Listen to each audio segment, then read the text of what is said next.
Avez-vous déjà remarqué pourquoi certaines personnes semblent attirer l'argent et le succès comme un aimant, tandis que d'autres luttent toute leur vie sans jamais s'en sortir? Ce n'est pas le hasard. C'est une question d'état d'esprit.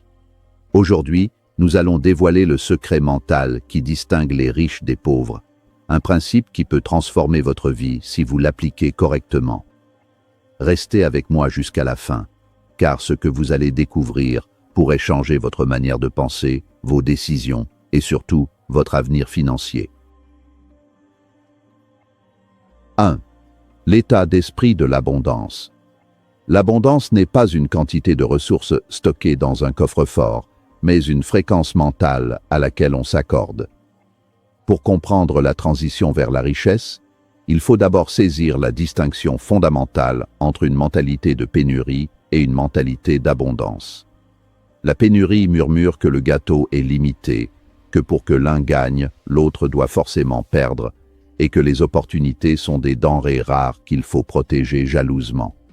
À l'inverse, l'abondance part du postulat que la créativité humaine est infinie, et que la valeur peut être générée à partir de rien.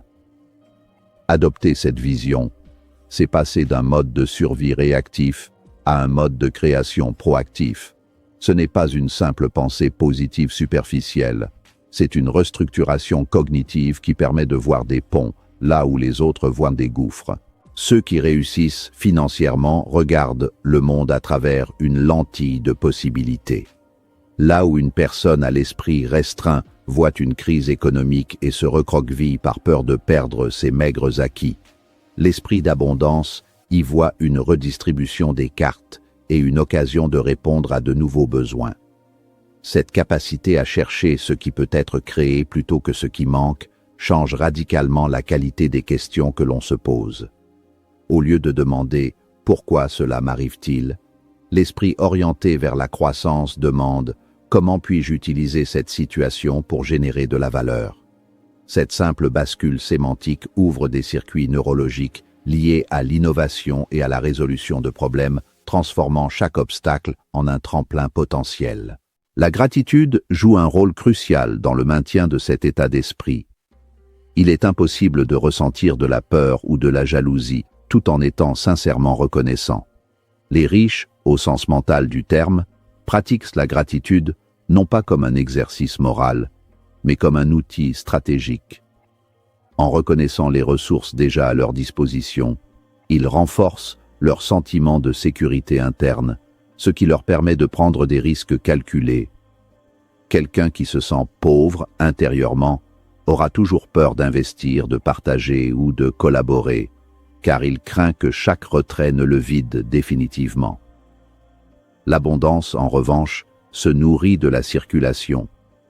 Plus vous donnez de valeur, plus vous en attirez, créant ainsi un cycle vertueux de prospérité qui dépasse largement le cadre du compte bancaire.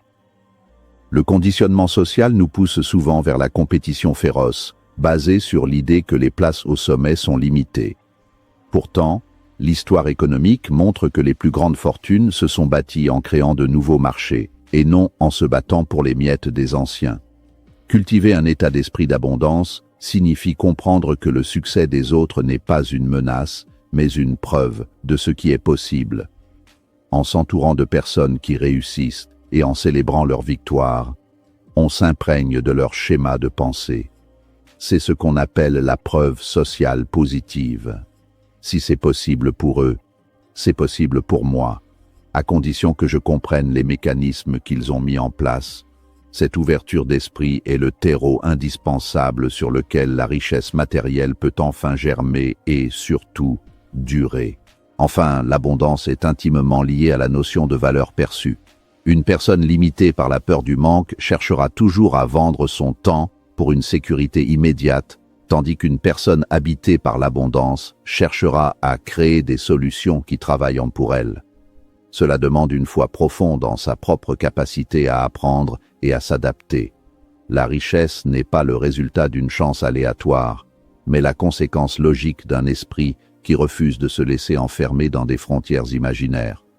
En choisissant de voir le monde comme un champ de ressources infinies, vous changez votre posture physique, votre ton de voix et votre audace, devenant ainsi un aimant pour les partenariats et les opportunités que les autres ne parviennent même pas à percevoir.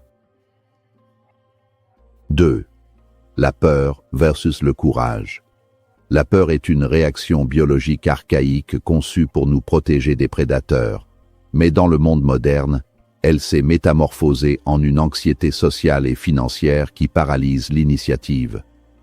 Pour beaucoup, l'échec est perçu comme une condamnation définitive, une tache sur l'identité qui justifie l'immobilisme. Cette peur de l'échec agit comme une ancre, maintenant l'individu dans une zone de confort qui, bien que sécurisante en apparence, est en réalité une zone de stagnation lente. Les personnes qui restent piégées dans la pauvreté psychologique voient le risque comme un ennemi à fuir à tout prix. Elles préfèrent la certitude d'une situation médiocre à l'incertitude d'une progression potentielle, oubliant que le plus grand risque est, ironiquement, de n'en prendre aucun. À l'opposé, les individus qui atteignent des sommets financiers et personnels ne sont pas dépourvus de peur. Au contraire, ils la ressentent souvent de manière très intense. La différence fondamentale réside dans leur relation avec cette émotion. Le courage n'est pas l'absence de peur, mais la décision que quelque chose d'autre est plus important que la peur elle-même. Les riches utilisent la peur comme une boussole. Si une opportunité leur fait peur, c'est souvent le signe qu'elle est suffisamment grande pour les faire progresser. Ils transforment cette énergie nerveuse en un carburant, une sorte d'adrénaline qui aiguise leur sens et leur concentration. Ils ont compris que de l'autre côté de la peur se trouve la version d'eux-mêmes qu'ils aspirent à devenir. Apprendre à agir malgré la peur demande un entraînement délibéré. Il s'agit de fragmenter les grands défis en étapes gérables pour habituer le système nerveux à l'inconfort. Chaque petite victoire sur la peur renforce le muscle du courage. Dans le domaine financier, cela signifie commencer par de petits investissements, tester des idées de business à faible coût ou oser demander une augmentation. En affrontant régulièrement ces situations inconfortables, on réalise que les conséquences d'un échec sont rarement aussi catastrophiques que ce que notre imagination fertile nous avait laissé croire. La plupart des erreurs sont réversibles et les leçons qu'elles apportent sont souvent bien plus précieuses que les succès faciles obtenus sans effort. La peur du jugement des autres est également un obstacle majeur à la richesse. Beaucoup de gens ne lancent jamais leurs projets parce qu'ils craignent les critiques ou les moqueries en cas de chute. Les esprits prospères, eux, cultivent une forme d'indépendance émotionnelle. Ils savent que les critiques viennent généralement de ceux qui n'ont jamais osé essayer. Le courage, c'est aussi assumer sa singularité et ses ambitions, même si elles ne sont pas comprises par son entourage immédiat. En se libérant du besoin de validation externe, on gagne une liberté d'action totale, ce qui est une condition sine qua non pour innover et se démarquer sur un marché concurrentiel. Le courage est donc une forme de souveraineté sur soi-même. Enfin, transformer la peur en action nécessite une vision claire de ses objectifs. Lorsque le pourquoi est assez puissant, le comment et les peurs associées s'effacent. La peur devient alors un moteur de préparation. Parce que j'ai peur de l'échec, je vais me former plus durement, je vais analyser mes chiffres avec plus de rigueur et je vais m'entourer des meilleurs. Elle n'est plus un frein, mais un signal de vigilance qui garantit l'excellence.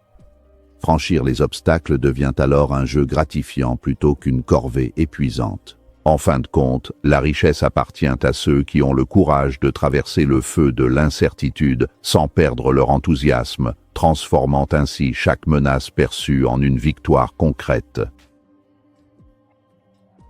3. La maîtrise de soi et la discipline. La discipline est souvent mal comprise. Elle est perçue comme une contrainte ou une privation de liberté, alors qu'elle en est la forme la plus pure. Sans maîtrise de soi, nous sommes les esclaves de nos impulsions momentanées et des stimuli extérieurs. Les individus qui stagnent financièrement sont souvent ceux qui succombent à la gratification instantanée. Dépenser immédiatement ce qu'ils gagnent, privilégier le loisir sur le travail de fond ou abandonner un projet dès qu'il devient difficile.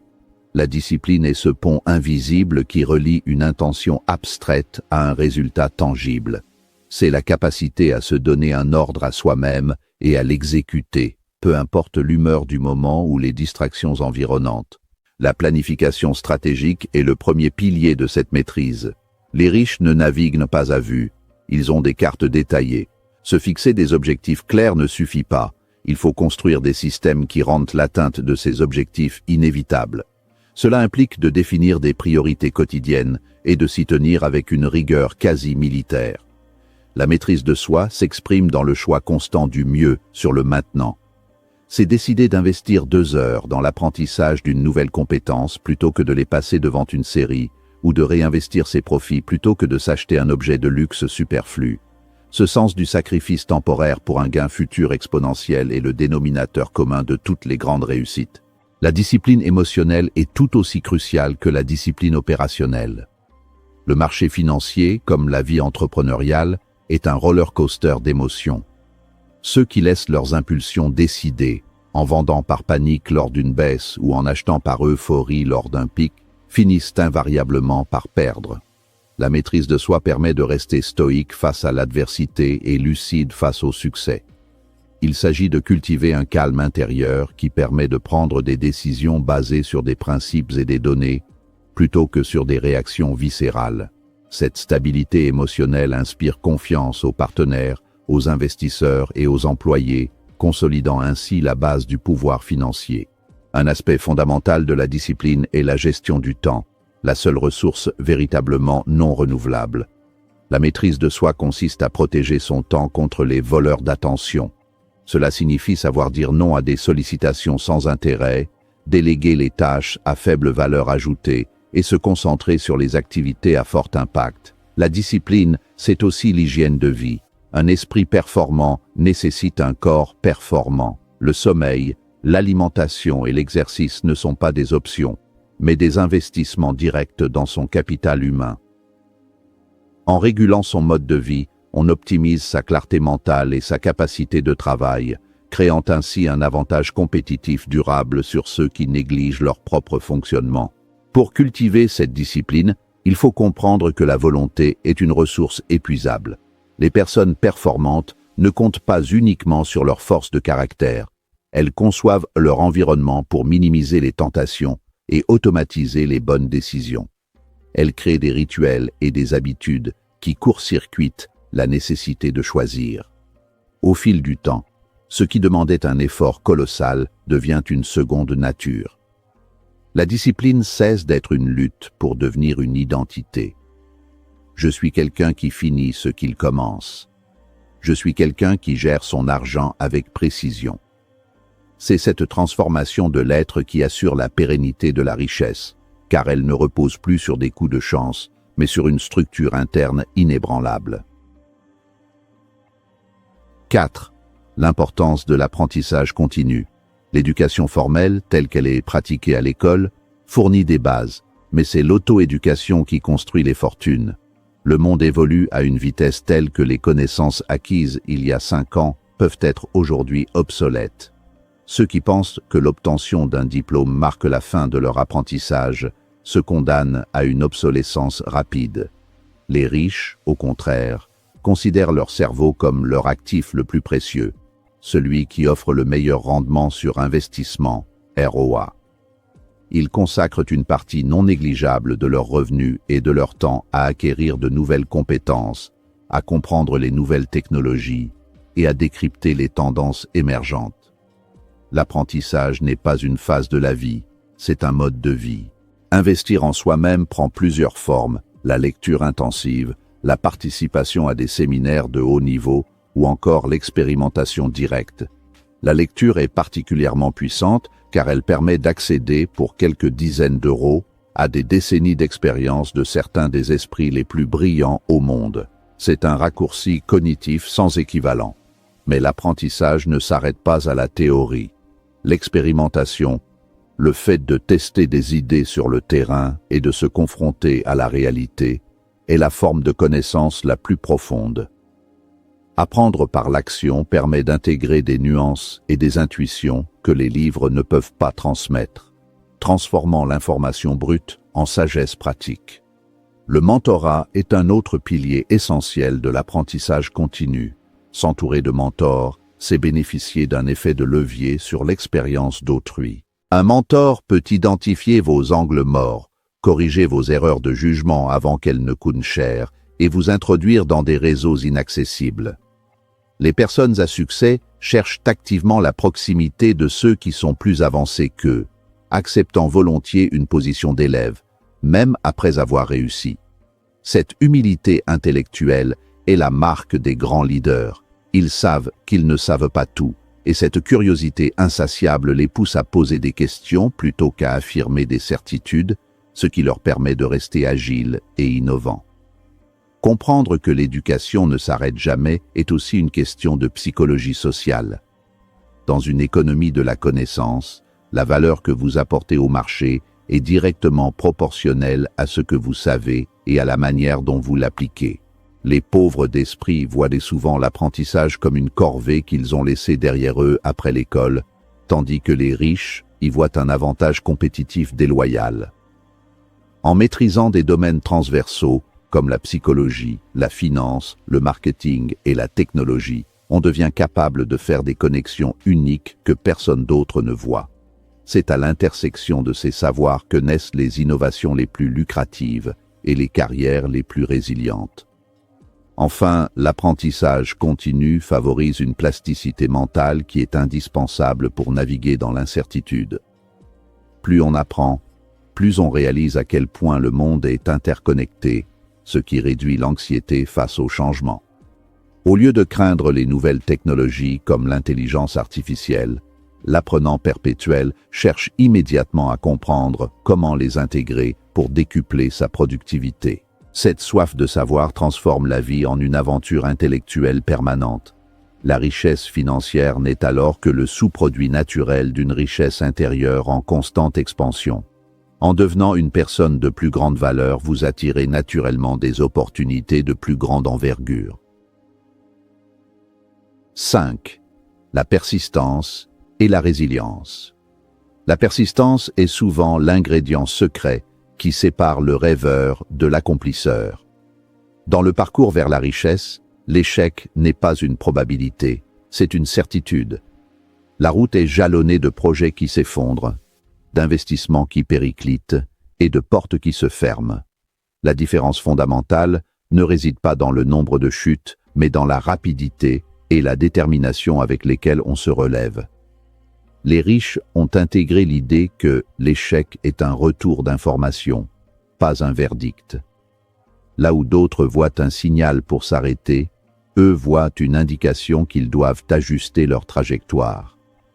La résilience est cette force élastique qui permet de revenir plus fort après avoir été compressé par les difficultés. Cette capacité à persister malgré tout repose sur une vision à long terme. Celui qui cherche à s'enrichir rapidement abandonnera dès les premiers obstacles, car sa motivation est fragile et superficielle.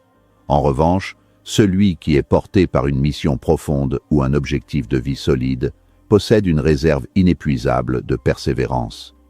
Il comprend que la réussite est un marathon, pas un sprint.